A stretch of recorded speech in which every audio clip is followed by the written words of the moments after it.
Beginning today, the body of former Pope Benedict XVI is set to lie in state at St. Peter's Basilica in Vatican City. Mourners will be able to pay their last respects over the next 3 days before his funeral on Thursday.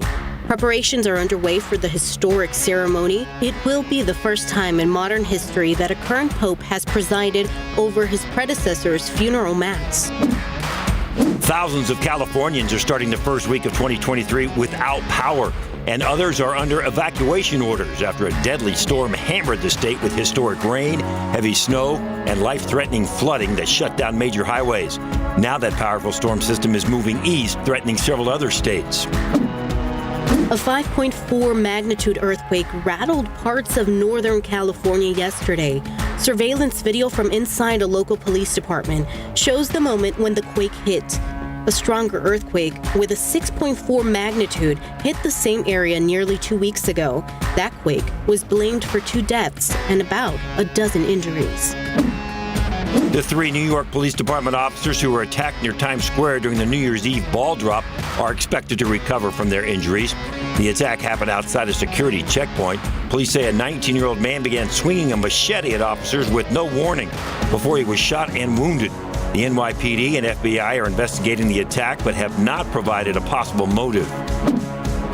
Video from Icon Park in Orlando, Florida shows sparks coming from a section of a Ferris wheel on New Year's Eve night.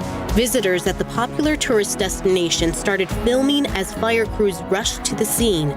According to the local fire department, more than 60 people were rescued from more than 20 ponds. A spokesperson from Icon Park says the ride lost power but did not say why.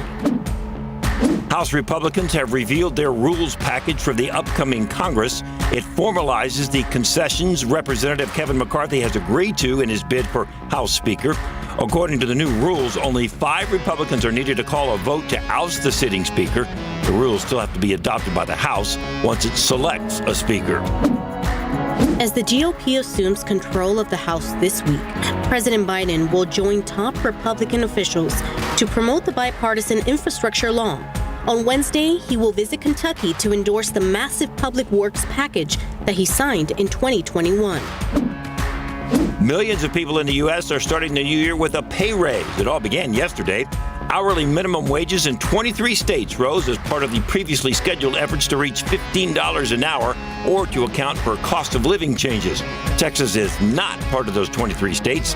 The increases will affect nearly 8.5 million workers. Forget fancy dinners. More singles are opting to have more affordable first dates. That's according to a recent survey about dating expenses. The high cost of dining out and changes to dating habits during the pandemic, like walks and picnics, are driving the shift. Nearly half of millennial and Gen Z singles have suggested going on a less expensive, more budget-friendly dates. And that's today's 9 at 9.